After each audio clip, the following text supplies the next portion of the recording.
औजुबिल्लाहि मिनश्शैतानिर्रजीम बिस्मिल्लाहिर्रहमानिर्रहीम। दोस्तों, आज एक हम लोग अहम टॉपिक पे बात करेंगे और वो टॉपिक है दुआ करने का तरीका। ये टॉपिक इसलिए मैंने पसंद किया क्योंकि हम माशरे में देखते हैं लोगों में थोड़ी भी मान लो अल्लाह की आजमाइश आ जाती है तो लोग ऐसे बोलने लग जाते हैं कि अल्लाह ताला हमारे दुआ को कबूल नहीं करता है। ये जवान में कहने लग जाते हैं। तो आप सोचिए, हमारे अल्लाह तो खया वाला है, तो हम ऐसे कैसे हो सकता है कि हम अल्लाह से मांगें और अल्लाह हमारी दुआ कबूल ना करे। अल्लाह कहता है कि मेरे को कोई हाथ उठाए और उसको मैं खाली हाथ जाने दूं, ये कतई नहीं हो सकता है। ठीक है ना। अल्लाह ताला कहता है कि जो बंदा मेरे से दुआ ही करता है उसको दुआ में 100% कबूल करता ही हूँ। हो सकता है कि हमारे दुआ को क़यामत के दिन आखिरत के लिए हम रख दिया जाता है, या दूसरा ये है कि आपको उसी टाइम आपकी दुआ जो आपने जो मांगा है वो कबूल हो जाए, या ये हो सकता है कि उस दुआ के बदले से आपके कोई मुसीबत आने वाला जो है वो टल जाता है। तो दुआ कबूल होती है, कबूल होने का ये 3 तरीका होती है। तो हमारे जबान से कभी भी ये नहीं कहना चाहिए कि हमारे अल्लाह ताला दुआ कबूल नहीं करता है। जबान से इकरार और दिल से नियत, दिल से सोच भी लेना कि ऐसे नहीं होता है, ये भी नहीं करनी चाहिए। आप जिस दिन आपने ये सोच लिया, ये उस दिन आपके ये ठप्पा लग जाता है, पक्का ही होता ही नहीं है, क्योंकि ये चीज़ें हमको कभी भी कतई नहीं कहना चाहिए। अब आइए देखते हैं कि दुआ करने का सही तरीका क्या है। हम तिरमिज़ी की हदीस देखते हैं। इस हदीस से पता चलता है हमको कि एक आदमी आता है अल्लाह के नबी के पास और मस्जिद में 2 रकात नमाज पढ़ता है। नमाज पढ़ने के बाद वो दुआ करता है कि अल्लाह तू मेरे को मगफिरत फरमा दे। इसके बाद वो उठ के वहाँ से चला जाता है। इसके बाद अल्लाह के नबी क्या फरमाते हैं कि इसके दुआ कबूल ही नहीं हुआ। तो जो उनके अल्लाह के नबी के साथ जो सहाबा बैठे हुए तो पूछते हैं, अल्लाह के नबी ऐसे कैसे हो सकता है कि इसका दुआ कबूल ही नहीं हुआ।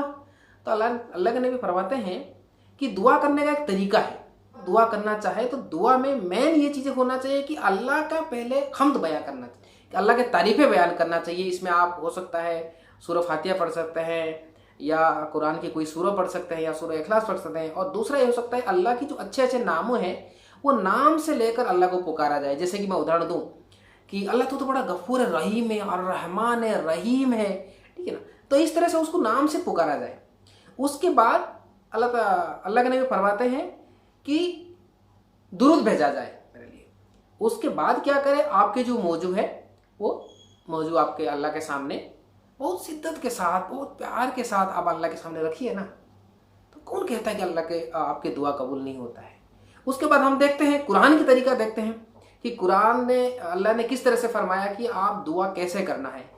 तो उसको हमको अल्लाह ने एक मिसाल देके समझाया कि आपको दुआ कैसे करनी है। जब मैंने कुरान पढ़ा था मेरे को पता चला कि किस तरह से, देखिए अल्लाह भी हमको अपने बंदों को कैसे समझाते हैं। अब दुआ कैसे करना है बताइए। हम देखते हैं कुरान में कैसे है।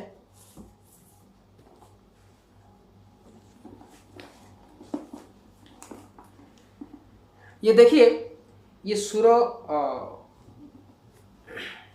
मरियम की है। ये आयत नंबर 4 से स्टार्ट होती है। दुआ करने वाले कौन होते हैं? ना जकरिया अलैहिस्सलाम होते हैं। ठीक है ना। अब देखिए वो किस तरह से दुआ कर रहे हैं। अब जो अल्फाज है उसको मैं हिंदी में बयान करता हूँ। ठीक है ना। आप इसको अरबी में समझना चाहें जो लोग, वो अरबी में समझ सकते हैं, लेकिन मैं उसका ट्रांसलेशन हिंदी में बता रहा हूँ। आयत नंबर 4 में अल्लाह क्या कहते हैं, अल्लाह से जकरिया अलैहिस्सलाम किस तरह से मांग रहे हैं कि ये मेरे पालनहार, ये मेरे रब, मेरे हड्डियाँ कमज़ोर हो गई है और सर बुढ़ापे की वजह से भड़क उठाए, लेकिन मैं कभी भी तुझसे दुआ करके महरूम नहीं रहा। अब देखिए अल्लाह की तारीफ करें, क्या करें कि जब भी मैं दुआ की है कभी दुआ से महरूम नहीं हुआ।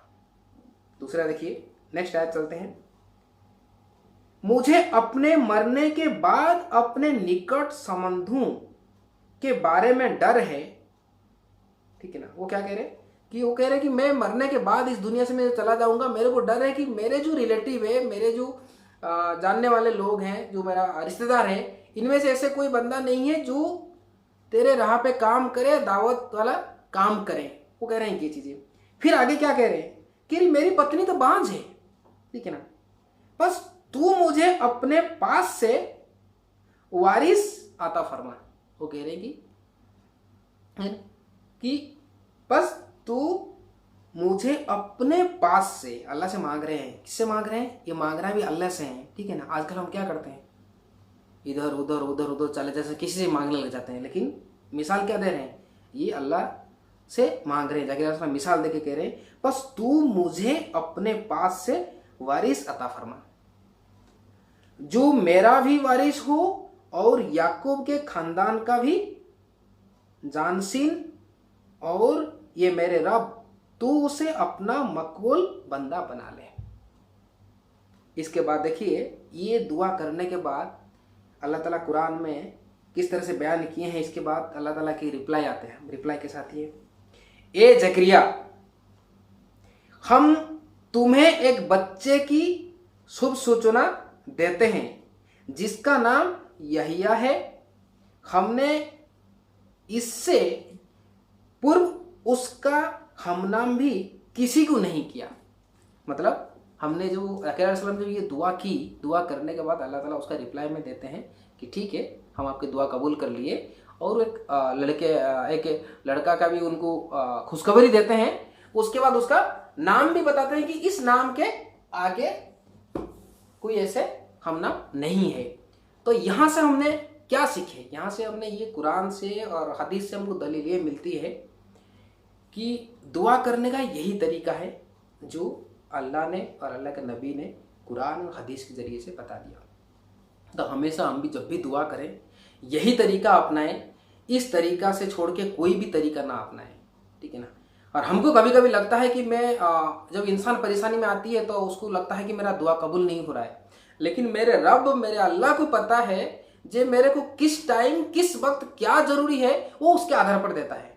तो हमको क्या है, हमको ईमान से, हमको इस्तिकामत लेके रहना पड़ेगा, हमको सब्र लेके रहना पड़ेगा कि ये हमारी जो दुआ है इंशाअल्लाह कबूल होगा। यही है दुआ करने का तरीका। तो मेरे प्यारे दोस्तों, और इसी तरीका को अपनाइए, और यही है सबसे बेहतर तरीका है। और आप अपने जो कमियां हैं, आपको लगता है कि हमारे दुआ क्यों कबूल नहीं हो रहा है, वो कमियों को सुधारने के लिए कोशिश करें और ईमान में और जम जाइए। अस्सलाम वालेकुम।